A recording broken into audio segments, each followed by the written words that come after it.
Hi friends, today is Thursday and we are going to get started on our new reading packet. Remember that the reading is actually inside of your larger packet, so you'll need to look specifically for the reading section of your packet.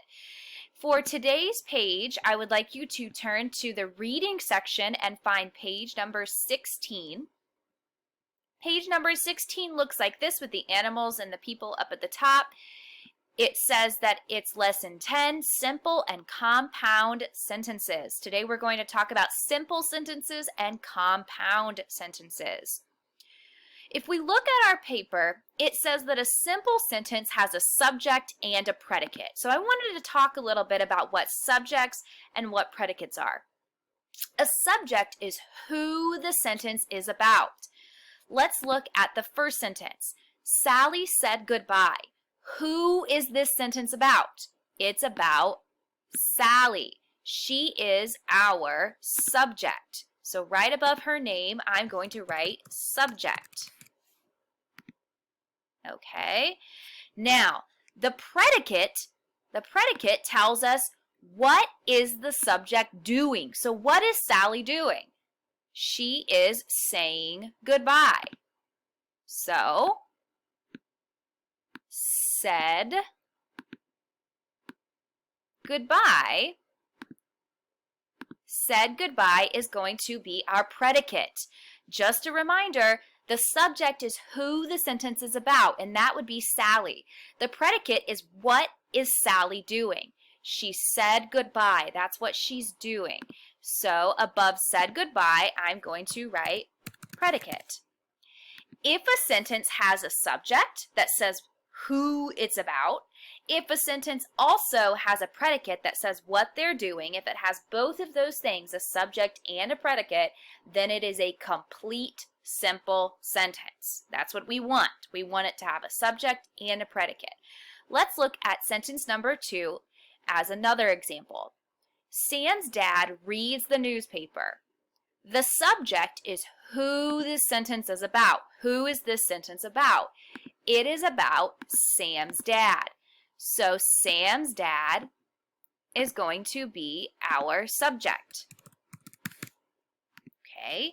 The predicate tells what is Sam's dad doing. Remember, the predicate tells us what is that person doing.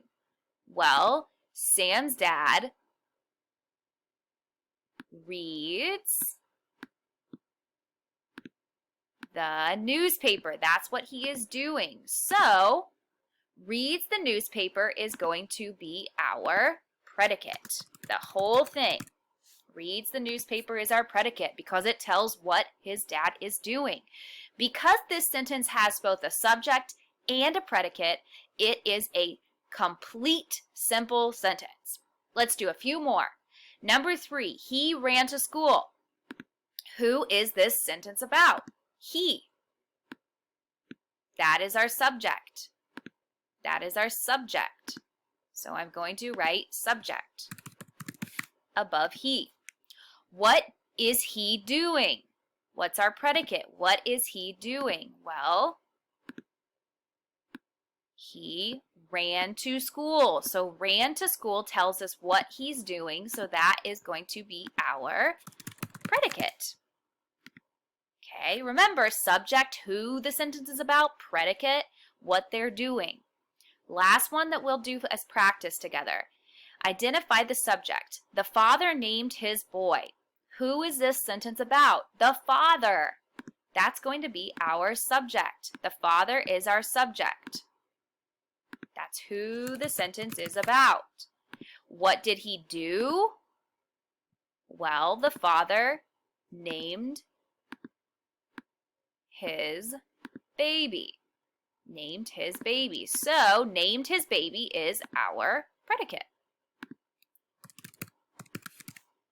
Okay, this is going to be helpful because when you are filling out the next page that I'll show you in just a moment, you will need to make sure that every sentence has a subject, which tells us who the sentence is about, and also a predicate, which tells us what they are doing. So let's go back to our page. Sometimes they'll put two sentences together, but they'll join them with words like but, and, or. Okay, these words are important. Or, and, or, but. So sometimes we can combine two simple sentences by using or, and, or, but, and this apostrophe right here. So let me show you what we're talking about. Lewis likes dogs. Who is this sentence about? Lewis, that's our subject.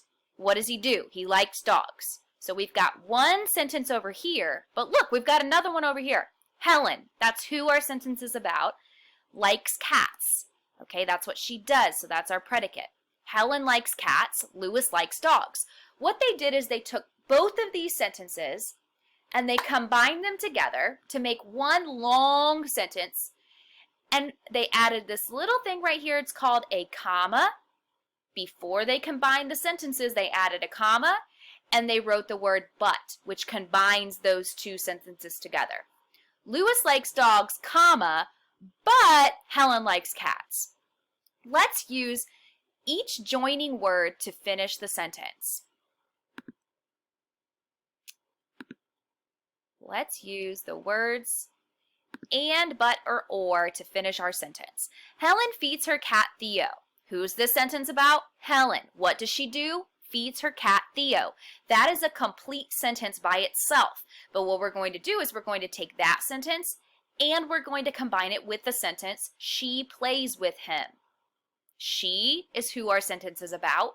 Plays with him is what she's doing. So we've got two separate sentences here, but instead of making them separate, we're going to combine them using the words and, but, or. Which one makes the most sense to you? Helen feeds her cat Theo and she plays with him. Helen feeds her cat Leo, but she plays with him. Helen feeds her cat Theo or she plays with him. I think it looks like she's doing both. She's feeding Leo, and she's playing with Leo. So when someone's doing both of something, we can use the word and. Helen feeds her cat Leo and she plays with him, but we are not finished just yet because before we can combine those two sentences, right after Leo, I have to put my comma. And I want to highlight this so that you can see it right there. I have my, whoops, maybe. There we go. Before I can combine those two sentences, I have to add that comma after the first sentence is finished. Okay, let's get done. Let's get started on the next one, number 2. All right, number 2. Leo likes chicken, blank, he likes fish better. Leo likes chicken and he likes fish better. And usually means both things, so I'm not quite sure. Leo likes chicken, but he likes fish better. Leo likes chicken or he likes fish better. I know it's definitely not or, that doesn't sound quite right. Let me try the first two again. Leo likes chicken and he likes fish better. I don't know. It sounds like he likes one better than the other, so let me try the second joining word. Leo likes chicken, but he likes fish better. The word but, or the joining word but, is the best word that we can use to combine both of these sentences. But before we can call this a completely finished sentence, we've got to remember to go after our first sentence and add our apostrophe, or our comma down at the bottom. Leo likes chicken, comma, but he likes fish better. So to combine both of those sentences, I had to use a comma after the first sentence, and I had to choose the joining word that made the most sense. One more together. Leo naps on a chair. Blank, he sleeps in his bed. Leo naps on a chair and he sleeps in his bed. How can he do both of those at the same time? That's what we would think if someone used the word and. Leo naps on his chair and he sleeps in his bed. Leo naps on his chair, but he sleeps in his bed. No. Leo naps on his chair or he sleeps on his bed. I like using the word or because it says that he can do one or the other. He either naps on his chair or he sleeps in his bed. But before we can say that we are completely finished with this sentence, I've got to remember to find the end of my first sentence, add my comma, and now I'm finished. So, Leo naps on a chair, or Leo naps on a chair. Whoops. It's not going to let me do it. Leo naps on a chair, comma, or he sleeps in his bed. So I want you to read the rest of the sentences and use the correct joining word. On this second page, we'll do a couple of these together. You need to figure out the correct way to join both sentences. Anna got a frog. That's one sentence. Anna got a frog. Second sentence, she put it in a tank. We need to combine those sentences. Anna got a frog, she put it in a tank. In this, they're going to use the word and to combine those sentences. Anna got a frog and she put it in a tank. That's a great idea, to use the word and to join both of those sentences. Now we just have to decide which way was written correctly. So which one of these answers did they write it correctly? Which one did they put the sentences together in the correct way? Anna got a frog and, comma, she put it in a tank. I remember from up here on our last page that when we combine sentences, we put the comma before we put the joining words like and, but, or. Do you see how in this one they put the comma after the word and, okay? So that cannot be correct. The comma always goes before the and. Anna got a frog, comma, and, comma, she put it in a tank. We do not need a comma after the word and. We only need a comma before the word and. So A and B are both incorrect. C, Anna got a frog, comma, she put it in a tank. This is not correct because it doesn't combine the sentences right.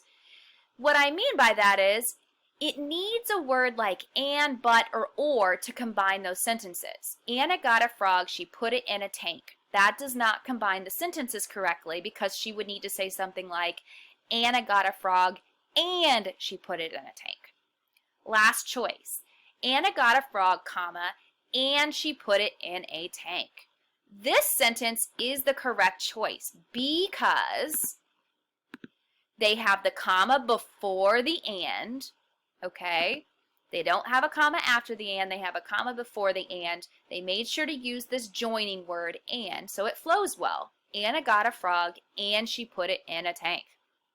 Number 2, the frog eats many things. It does not like vegetables. We need to combine both of those sentences to make a big sentence. Okay, remember, to combine sentences, we need words like and, but, or in the middle. And before we can combine sentences, we also need to put commas in front of the second sentence. The frog eats many things. It does not like vegetables. A, the frog eats many things, comma, but, comma, it does not like vegetables. This is incorrect because I'm just going to mark it out.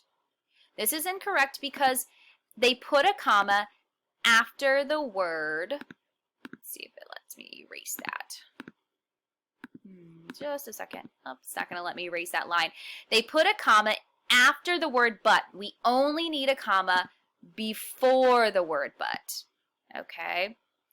The frog eats many things, comma, but it does not like vegetables. This is going to be our correct sentence, and let me tell you why.